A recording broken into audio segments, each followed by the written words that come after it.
আসসালামু আলাইকুম বন্ধুরা, কেমন আছেন সবাই। আজকে আমি নতুন গৃহিণী এবং ব্যাচেলারদের জন্য আলু দিয়ে গরুর মাংস হাতে মেখে রান্না করে শেয়ার করব। আশা করছি ভিডিওটা আপনাদের কাছে ভালো লাগবে আর সহজ লাগবে। যদি ভিডিওটা ভালো লেগে যায় একটা লাইক অবশ্যই দিয়ে দিবেন আর আমার চ্যানেলটাকে সাবস্ক্রাইব করে নিয়মিত চ্যানেলের সাথেই থাকবেন। তাহলে চলুন বন্ধুরা আমরা রেসিপিটা দেখে নেই। এখানে আমি নিয়েছি 1.5 কেজির পরিমাণের গরুর মাংস। আমি মাংসগুলোকে আগে থেকে ধুয়ে পরিষ্কার করে তারপর পানি ঝরিয়ে নিয়েছি। এখন আমি যে পাত্রে মাংসগুলো রান্না করব সেই পাত্রে নিয়ে নিয়েছি। এখন প্রথমে দিয়ে দিচ্ছি আমি এখানে 1 কাপ পরিমাণের পেঁয়াজ কুচি। পেঁয়াজটাকে আমি একটু মোটা করে কেটে নিয়েছি। আর এখানে নিয়েছি আমি 2টো তেজপাতা, 2 টুকরো দারচিনি, 3 থেকে 4টা এলাচ, আর নিয়েছি 4 থেকে 5টা লবঙ্গ। দিয়ে দিচ্ছি কয়েকটা গোলমরিচ। এখানে আমি দিয়ে দিচ্ছি 2 টেবিল চামচ আদা বাটা, আর দিয়ে দিচ্ছি 2 টেবিল চামচ রসুন বাটা। দিয়ে দিচ্ছি এখানে আমি 1/2 চা চামচ হলুদের গুঁড়া, 1/2 চা চামচ দিয়ে দিচ্ছি ধনিয়ার গুঁড়া, 2 চা চামচ দিয়ে দিচ্ছি লাল মরিচের গুঁড়া, স্বাদ অনুযায়ী দিয়ে দিচ্ছি লবণ, 1 চা চামচ দিয়ে দিচ্ছি ভাজা জিরার গুঁড়া।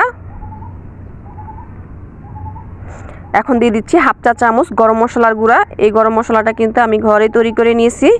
দিয়ে দিচ্ছি আমি এখানে 1 কাপ পরিমাণে রান্নার সয়াবিন তেল। তবে আপনারা চাইলে কিন্তু এখানে সরিষার তেল দিয়েও কিন্তু এই গরুর মাংসটা রান্না করে নিতে পারেন। এতে করে গরুর মাংসের টেস্টটা আরও বেশি ভালো হবে।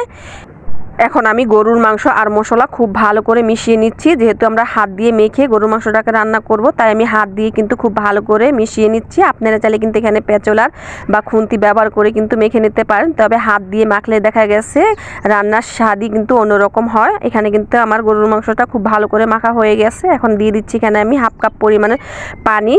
এখন পানিটা দিয়ে আবারও নেড়ে চেড়ে খুব ভালো করে মিশিয়ে নিচ্ছি। এই পর্যায়ে কিন্তু আমি হাঁড়িটা চুলায় বসিয়ে দিয়েছি। আপনারা চাইলে কিন্তু এটাকে মেখে তারপরে রেস্টে রেখে দিতে পারেন আধা ঘন্টার জন্য। এখন একটা ঢাকনা দিয়ে ঢেকে আমি কিন্তু প্রথমে হাই হিটে 5 মিনিটের জন্য রান্না করে নেব। 5 মিনিট পর দেখুন কতটা পানি বের হয়ে গেছে আর কিন্তু বলক চলে এসেছে। এখন আবারও একটু ভালো করে নেড়ে চেড়ে মিশিয়ে নিচ্ছি।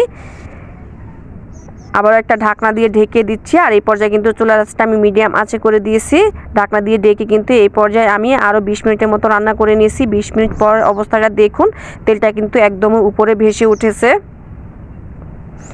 কালারটা কতটা সুন্দর এসেছে দেখে নিশ্চয়ই বুঝতে পারছেন। এখানে কিন্তু আমার মাংসটা কষানো হয়ে গেছে, প্রায় 80% সেদ্ধ হয়ে গেছে মাংস।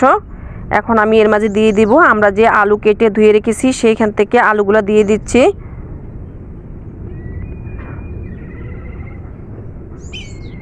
এখানে আমি আধা কেজির মতো আলু ব্যবহার করেছি।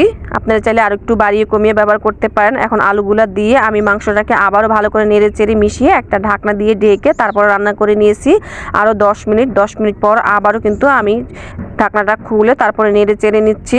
আর এই অবস্থায় কিন্তু দেখুন চুলার আঁচটা একদমই মিডিয়াম আঁচে রেখেছি আর ঝোলটা কতটা শুকিয়ে গেছে। এখানে কিন্তু আমার মাংসটা কষানো হয়ে গেছে। এই পর্যায়ে কিন্তু আমি ঝোল দিয়ে দিচ্ছি। এখানে আমি 3 কাপ পরিমাণের পানি ব্যবহার করছি। আপনারা যদি ঝোলটা আরও বেশি পাতলা করে খেতে চান তাহলে ঝোলের পরিমাণটা আর একটু বাড়িয়ে দিতে পারেন। আমি কিন্তু এর চাইতে আর বেশি পাতলা করব না। আমার কাছে গরুর মাংসটা একটু মাখো মাখো হলে দেখা গেছে খেতে বেশি ভালো লাগে। তবে আজকে একটু পাতলা করে রান্না করব, যেহেতু আমি খিচুড়ি দিয়ে এই গরুর মাংসটা খাবো। এখন একটা ঢাকনা দিয়ে ঢেকে রান্না করে নেব ততক্ষণ যতক্ষণ না মাংস আলু দুটোই সিদ্ধ হয়ে যাচ্ছে আর ঝোলটা একটু গাঢ় হয়ে আসছে। এখানে কিন্তু আমি 30 মিনিট পরে ঢাকনাটা খুলে নিয়েছি। আর এখানে দেখুন আলু মাংস একদম সিদ্ধ হয়ে গেছে আর ঝোলটা একটু গাঢ় হয়ে এসেছে। এখন আমি নামানোর আগে দিয়ে দিচ্ছি 1/2 চা চামচ জিরার গুঁড়া। এই জিরার গুঁড়াটা নামানোর আগে দিলে কিন্তু খুব সুন্দর একটা ফ্লেভার বের হয়। তবে আপনারা যারা জিরার গুঁড়াটা পছন্দ করেন না তারা চাইলে কিন্তু এটা স্কিপ করতে পারেন। ব্যাস তৈরি হয়ে গেল আমাদের মজাদার হাতে মাখানো গরুর মাংস আলু দিয়ে। দেখুন বন্ধুরা দেখতে কত সুন্দর হয়েছে। তো আশা করছি ভিডিওটা আপনাদের ভালো লেগেছে আর কাজে আসবে। যদি ভিডিওটা ভালো লেগে যায় অবশ্যই একটা লাইক দিয়ে দিবেন আর আমার চ্যানেলটাকে সাবস্ক্রাইব করে দিবেন। এতক্ষণ পাশে থাকার জন্য ধন্যবাদ। সবাই ভালো থাকবেন। আল্লাহ হাফেজ।